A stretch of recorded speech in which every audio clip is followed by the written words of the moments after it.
Os voy a poner los dientes largos, muy largos diría yo.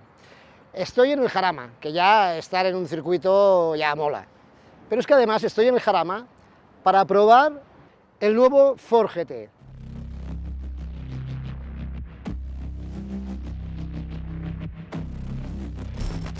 Un coche nacido de y para las carreras, en el que la tecnología y la aerodinámica son protagonistas total. Motor V6 de 655 caballos, 750 Nm de par, chasis monocasco de fibra de carbono, carrocería de fibra de carbono. ¿Os lo imagináis? Yo sí, y lo voy a probar ahora.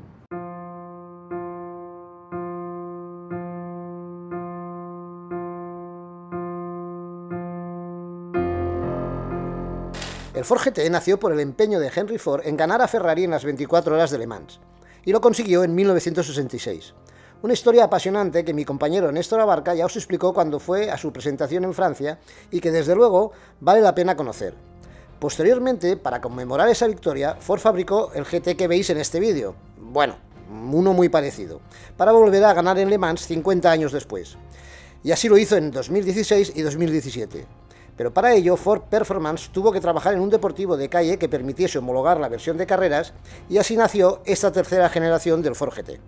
Un biplaza con chasis monocasco de fibra de carbono que mide 4,78 metros de largo, 2 de ancho, tiene una distancia entre ejes de 2,71 metros, una altura que varía entre 1,11 y 1,6 dependiendo del modo de conducción elegido, y un peso de 1.380 kilos. Como veis, tiene un diseño espectacular, y parte de ello yo creo que es porque Ford han trabajado muchísimo con la aerodinámica, que además han convertido la aerodinámica activa ya desde la parte delantera, donde varía la entrada de aire según la velocidad para que pase por el fondo plano y haga todavía más su trabajo.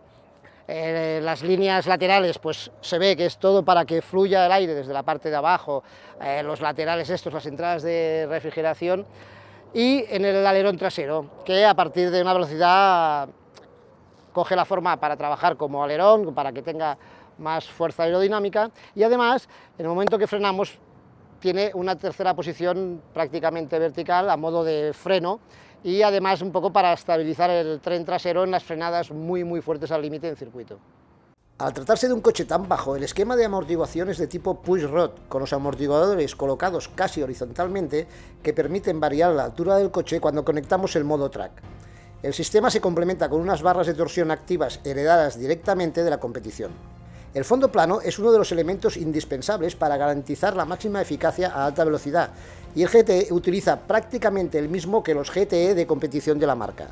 Tampoco es casualidad la situación de las dos salidas de escape, que permiten incorporar un gran difusor trasero libre de obstáculos para obtener la máxima eficacia. Lo dicho, un coche con una tecnología y una aerodinámica fantástica. De serie monta llantas de 20 pulgadas con neumáticos especialmente desarrollados para este modelo y unos frenos de carbono de 394 mm delante con pinzas Brembo de 6 pistones y de 360 detrás con pinzas de 4 pistones que tanto en efectividad como en tacto están acorde con el carácter del coche. Opcionalmente puede montar también unas ligerísimas llantas de fibra de carbono. El motor está situado en posición central y tras él está el maletero. Sí, no me he equivocado, esto que veis es el maletero del GT. 11 litros de capacidad. Ya lo hemos comentado, al hacer este coche solo se pensaba en la competición. Si el exterior del Ford GT es espectacular, dentro no lo es menos. Nada más entrar, como veis, el coche es súper bajo. Aquí tenemos el chasis de carbono, de fibra de carbono, que prácticamente cuando entras es como cuando entras en un Fórmula, en un coche de carreras, que entras dentro de todo el habitáculo. Dentro el espacio es escaso, veis que los asientos están muy juntos, apenas hay separación, y el cuadro de instrumentos varía según los modos de conducción, pero tiene toda la información aquí concentrada. La estructura de fibra de carbono dispone de unos tubos internos de acero para aumentar la seguridad de los ocupantes. Los asientos son de tipo bucket, anclados directamente al chasis sin regulación alguna, bueno, tan solo el respaldo, y puede disponer de arneses de 5 puntos o cinturón convencional. Dada la ausencia de regulación del asiento, el volante es regulable en altura y profundidad y los pedales se pueden acercar o alejar al conductor mediante un tirador situado en el túnel central en el que se encuentra el selector de marchas, los botones de desconectar el control de tracción, el de subir la altura del coche para acceder al parking o evitar algún obstáculo y el de poner el tarado de suspensión en modo más blando. Al contrario de lo habitual, en el GT el tarado más firme es el predeterminado por defecto. Y por supuesto, como veis, el volante, que tiene todo un diseño pues muy deportivo, con toda la botonería para poder utilizar y variar los settings del vehículo, también los botones del sonido, en fin, todo lo habitual, pero sobre todo aquí está el botón mágico, que es el de los modos de conducción. El GT dispone de los modos de conducción Wet, Normal, Sport, Track y VMAX. El más radical es el modo Track, con el que se varía la respuesta inmediata del motor, la gestión del cambio, retrasa la entrada de los controles, modifica la dureza de suspensión y rebaja la altura de la carrocería. El modo VMAX también rebaja la altura del coche y predispone a la aerodinámica para alcanzar la máxima velocidad en línea recta. Tras admirar el GT en parado y haber estado sentado en su impresionante habitáculo, llegaba lo mejor, llegaba el momento de probarlo. No tenía ninguna duda que me iba a gustar, la cuestión era saber cuánto. Pensad que si la aerodinámica es protagonista en el GT, el motor no lo es menos. Se trata del EcoBoost más potente de la historia, es un V6 biturbo 3.5 litros con 655 caballos, asociados a un cambio automático de doble embrague de 7 relaciones y tracción trasera. Ford asegura que en el 0 a 100 está por debajo de los 3 segundos, pero no da cifra exacta, y que alcanza nada más y nada menos que 347 km/h. Esto no se puede aguantar, vamos a la pista.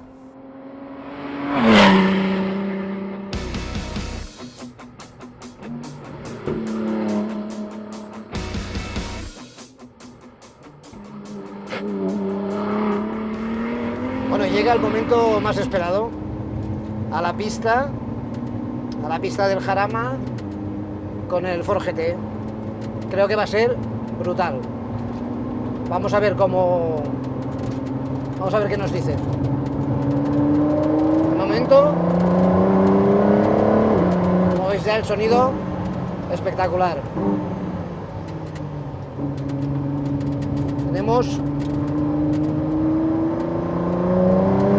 Empecemos por el motor. Tenemos en cuenta que tenemos debajo del pie derecho 655 caballos de potencia con el motor V6 biturbo y 750 Nm de par. Es decir, con estos datos os podéis imaginar.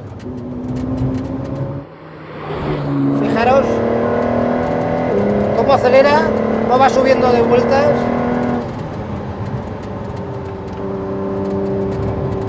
La potencia máxima la da a 6.250 vueltas, pero os aseguro que hay que tener ganas para alcanzarla, ganas y un espacio adecuado.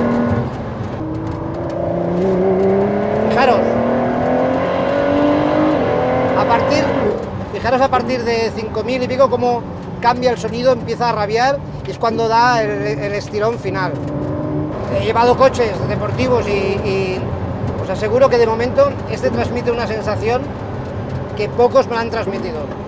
Si el motor es alucinante, debo reconocer que el chasis y el comportamiento dinámico todavía me gustó más. El GT te invita a ser piloto, a disfrutar de una velocidad de paso por curva extraordinaria y a vivir sensaciones únicas. Es súper estable, tiene un paso por curva bestial como pocos coches de este tipo, incluso forzando cuando ya empiezas a ir rápido. Normalmente estos coches son un poco suspiradores al inicio y este también, pero muy poco. Tiene un poquito de suspiraje para poder abrir y cuando transmite la potencia, pues ya os lo he dicho, es verdaderamente sorprendente cómo va, lo bien que va. Durante esta prueba en el Jarama utilizamos el modo de conducción Track, que al final es el más radical y el más adecuado para un circuito. En esas condiciones, el GT es una divina locura. La estabilidad es altísima, el paso por curva rapidísimo. No existe balanceo de la carrocería, la entrada al viraje es precisa, la dirección te informa claramente de lo que ocurre en la pista y la motricidad es excelente. Si nos pasamos con el gas, los controles hacen acto de presencia, pero permiten que el tren trasero deslice lo justo para aprovechar al máximo la potencia. En este modo, el cambio es muy rápido, especialmente subiendo marchas cuando estamos por encima de las 5000 vueltas. Pero eso sí, reduciendo no lo es tanto. Es un conjunto que se nota que está hecho a partir de un coche de carreras, que está pensado para hacer carreras y después han hecho las unidades para poder homologar. Otro punto increíble, los frenos cerámicos, que son de una efectividad, bueno, no sorprendente porque los frenos cerámicos es lo máximo, ¿no? para competición y para coches deportivos, pero hemos dado unas vueltas, hace mucho calor, la efectividad no ha bajado ni un poco, ni el tacto del pedal, un tacto duro como tiene que ser y con una frenada muy potente. Resumiendo, un coche que me parece una bestialidad en positivo, muy potente, con un motor que tienes motor en todas partes, no hay apenas retardo con el turbo y con una parte dinámica, con un chasis que, bueno, repito, pocos coches he llevado que transmitieran lo que transmite el Ford GT.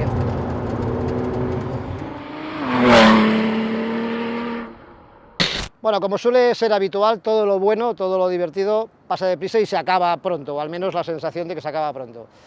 A nosotros nos ha pasado esto, porque conducir el Ford GT, os aseguro, es una pasada, y conducirlo en circuito muchísimo más. Es uno de los coches deportivos que más me han gustado de todos los que he probado.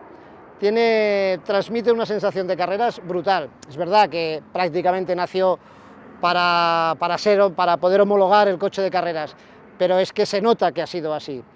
Transmite todo lo que necesitas para que el piloto, y digo piloto en este caso, porque casi llevando este coche en el circuito tienes que ser piloto, es excepcional. Es un coche, entre comillas, fácil de llevar, porque es muy estable, porque la entrega de potencia es relativamente suave, entre comillas, fácil de llevar también, entre comillas, pero ojo, creo que muy difícil de llevar al límite, muy difícil cuando ya sacas los controles, cuando ya es todo tu conducción y él. A mí me gustaría mucho tenerlo, pero creo que, por un lado, los 500.000 euros que cuesta, no los tengo ahora mismo. Y después, creo que aunque los tuviera, se fabrican 1000 unidades durante 4 años, es decir, a 250 unidades por año. A Europa vienen 50 y creo que de esas 1000 coches que se van a fabricar, creo que hay 7000 peticiones. Realmente lo tengo difícil.